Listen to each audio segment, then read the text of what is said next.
Madam SSC GD का जो मुद्दा है आप क्या समझ रही हैं? नौकरी नहीं मिलेगी क्या छात्रों को? ज्वाइनिंग भी नहीं मिल रही है। लग रहा है आपको नौकरी मिलेगी?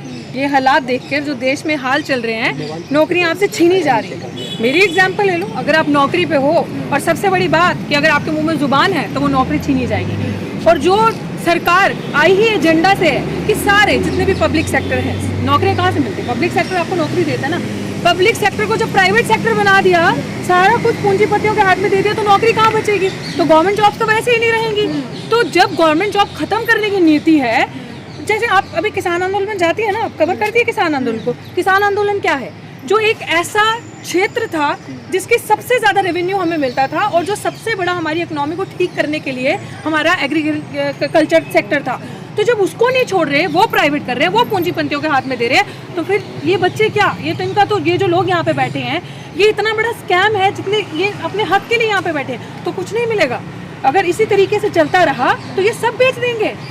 आप देख रहे हो जिस तरीके से 12 लाख क्या था दिए, जब 12 लाख दिए वो ऐसे नहीं चले, लोगों का तेल निकाल के चारों तरफ से 12 लाख दिए चला दिए इस योगी सरकार, इस सरकार ने। तो फिर आप उससे क्या चाहती हैं कि अभी आपको नौकरी देंगे, रोजगार देंगे, स्वास्थ्य देंगे, शिक्षा देंगे? नहीं, ये वोट मांगेगा बेवकूफ इंसान राम मंदिर पे। वर्ल्ड रिकॉर्ड तो बना दिया ना उन्होंने। हाँ, दिए जलाकर वर्ल्ड रिकॉर्ड बना दिया। तो वर्ल्ड रिकॉर्ड तो वो भी बनना चाहिए, दिए जला के, कि लोगों के घर पे चूल्हे नहीं जल रहे और आपके घर, आप देश में दिए जला रहे हैं। तभी तो मैंने आपको भी कहा कि पूरे चारों तरफ से एक आम जनता, गरीबों का तेल निकाल के दिए जला दिए 12 लाख।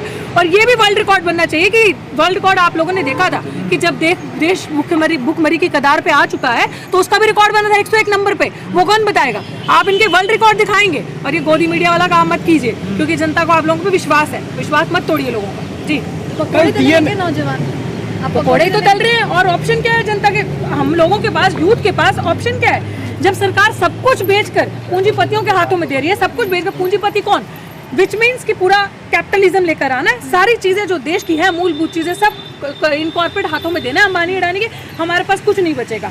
पेट्रोल महंगा हुआ, जबकि आप लोग ध्यान से देखिए, ये सरकार मुक्की खा रही है। ये सरकार जो छोटे राज्यों पे जो चुनाव हुए छोटे लेवल पे, इस सरकार ने मुक्की खाई है। अभी आपने लेटेस्ट, तभी कैसे फटाफट से 5 रुपए डीजल कम हो गया, 10 रुपए महंगा किया और 5 रुपए कम कर दिया। कोई फायदा नहीं है उसमें, वो मूर्ख बनाने का काम है जनता को। लेकिन तो क्यों किया? तोहफा दिया है, दिवाली का तोहफा। मार कंटाप देंगे ना, यही चीजें हैं जो मूर्ख बनाती हैं कि भैया तोहफा देंगे। किस चीज का तोहफा देंगे? दे दिया। हाँ, दे दिया। किस चीज का तोहफा दिया? 10 रुपए ज्यादा किया और 5 रुपए कम कर दिया। ये वही था कि मतलब मुझे लगता है कि आप लोगों को भी ना अच्छे से पूरा स्टैट्स क्लियर करके यहाँ पे आना चाहिए। बस ये वही काम होता है कि जो गोदी मीडिया वहाँ बैठ के करिए ना, तोहफा दे दिया, दिवाली का तोहफा दिया, जेब में से पैसे निकाल के लेके गए 1 लाख रुपए, आकर डाल दिए 50,000 रुपए, देखो तोहफा दिया। ये वही तोहफा दिया आप लोगों को, ये वही तोहफा दिया है कि जिस तरीके से आप लोगों के हर एक चीज को बेच दिया और सुंदर लोगों के हाथों में बेच दिया और बोला देखो जी कितनी डेवलपमेंट होगी यूपी में, देखो कितनी अच्छी सड़कें बन गई, बड़े बड़े मॉडल बना दिए। जेब में पैसा नहीं है, वो मॉडल या वो सड़कें आपको रोटी देंगी, और वो सड़कें भी कोई नहीं है, सब जुमला दिखावा है। की बात कर रहे हैं, पर आम जनता सड़कों पे नहीं है, चाहे तेल 200 हो जाए। आम जनता सड़कों पे नहीं है? कहाँ आंदोलन? हम आम जनता नहीं है। आप 2-4 मैं क्या हूँ? मैं आम जनता नहीं हूँ। कौन 2-4 कर रहे हैं? तो बोल रहे हैं ना जनता की आवाज बन के, तो जनता, हम 2-4 लोग नहीं है। आप लोगों को कवर करना चाहिए ढंग से। सहभागिता कम दिख रही है। बिल्कुल नहीं, सबकी है। मत बनिए उफ, तुम लोग ना मतलब के खा के आते हो भाई, रोटी खा के आते हो कि नहीं आते? ये पहले गोदी मीडिया मत्था, उधर मोदी के मत्था टेक के आते हो।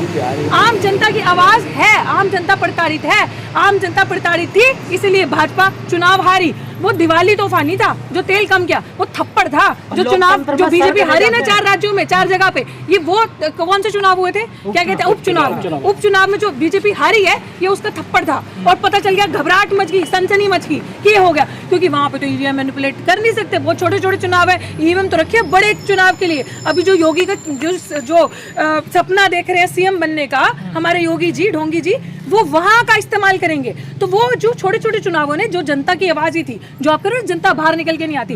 जरूरत मैं कहती हूँ जनता को नहीं है, कोई बात नहीं, हम है ना, हम लोग कर लेंगे जनता का भी वो काम। लेकिन जनता चुनाव के टाइम पे तमाचा मारेगी। जी, लोकतंत्र में सर गिने जाते हैं ना, लोकतंत्र में सर ही होंगे, वही देखोगे आप आने वाले चुनाव पे।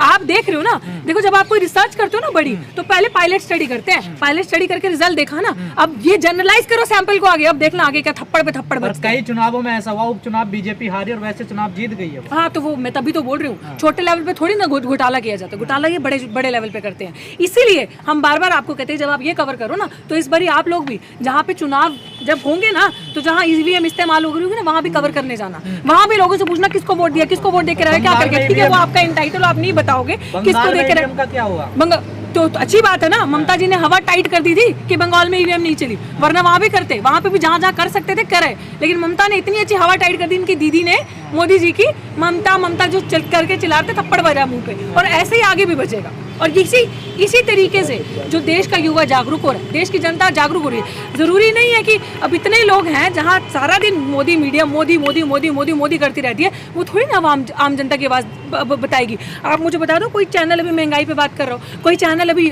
जो युवा बेरोजगार है उस पर बात करो, कोई चैनल एसएससी के जो छात्र जो लोग यहाँ पे बैठे हैं नौकरी के लिए, जिनका रिजल्ट नहीं आया, इनकी बात कर रहा हो, करेगा? नहीं करेगा, क्योंकि जो आका कहेगा वो तो वही बोलेगा ना जिसके हाथ की कठपुतली हो। जी, लेकिन जिन रोजगार युवाओं की हम बात कर रहे हैं वो तो अभी भी बीजेपी के गुलमुल रवैया। नहीं, कोई गुलमुल नहीं है भाई, मेरा कोई गुलमुल नहीं है। सीधे क्लियर चीज है, जो सुरक्षा, शिक्षा, स्वास्थ्य, रोजगार पे बात करेगा उसको इस चुनाव में वोट मिलेगा। युवा जागरूक है। आप गोबरलों की बात मत करो, जिनका दिमाग गोमूत्र पी के और गोबर खा के चलता है, उनकी बात हम नहीं कर सकते। वो अभी भी हिंदू मुस्लिम पे कोई वोट नहीं होगा, क्योंकि लोग समझ रहे हैं जो अभी इस समय योगी जी का ढोंग चल रहा है ना, जो एक योगी का ढोंग चल रहा है, वो दुनिया प्रत्यक्ष को प्रमाण की जरूरत नहीं है। और वो देख रहे हैं लोग कि जिस तरीके से अभी फिर राम मंदिर शुरू हो गया इनका, फिर इनका हिंदू मुस्लिम सांप्रदायिक दंगे करवाएंगे, इनका सब यही स्ट्रैटेजी है। बहुत लोग पक चुके हैं, उनको स्ट्रैटेजी चेंज करने की जरूरत है। युवा उल्टा सड़कों पे निकल के आ रहा है अपनी आवाज तेज करने के लिए, अपनी आवाज बुलंद करने के लिए, अपने हक के लिए लड़ने के लिए। इसलिए किसान आंदोलन पे अब 1 साल होने को आ गया ना, लोग बैठे। अगर इतनी हिम्मत होती तो कर देते, लाख कोशिश कर ली बदनाम करने की, हर कोशिश कर ली कि उस आंदोलन को खत्म करने की, लेकिन हटा क्या? सच की आवाज इतनी जल्दी हटती है? नहीं हटेगी ना। कहाँ बदनाम कर रहे हो, तो सहयोग कर रहे हैं आपका। क्या सहयोग कर रहे हैं? खट्टर जी कह रहे हैं तो हमारे ही अपने लोग, हम बातचीत करेंगे। खट्टर जी तो थे जो कह रहे थे डंडा उठाओ, जेल में जाओ, मारो एक आधे को, ऐसे ही नेता बनते हैं। वो खट्टर जी थे ना, अगर मैं गलत हूँ तो वो खट्टर जी थे ना।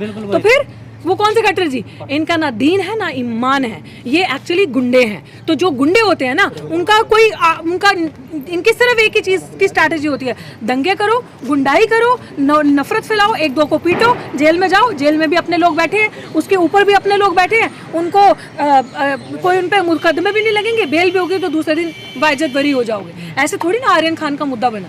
आर्यन खान की जो रात दिन कहाँ सुसु गया, कहाँ पॉटी गया, कहाँ क्या खाया, वो एक स्ट्रैटेजी बहुत अच्छे से चलाई, ये दिखाने के लिए कि देखो जो दुनिया का सबसे बड़ा देश का सुपरस्टार है शाहरुख खान, उसके बेटे को भी सरकार ने नहीं बख्शा। उसके बेटे पीछे चाहे आप जितने मर्जी हो, लोगों के दिमाग में स्ट्रैटेजी डाल दी। अब पढ़े लिखे युवा हम जैसे, जो कि किस्मत से बहुत ज़्यादा पढ़े लिखे हैं, उनको तो बेवकूफ़ नहीं बना सकते। हमारी आवाज़ बुलंद है, और कुछ आप जैसे पत्रकारों का शुक्रिया जो दिन रात धूप में बाहर जाके सच की आवाज़ उठाते हो और सच दिखाते हो। पता नहीं भाई कब तक दिखाओगे, लेकिन जब तक दिखा रहे हो, अभी तक जेबें नहीं गर्म हो रही होंगी वहाँ से, और अगर ईमान रहा तो आगे भी नहीं होंगी ना होंगी।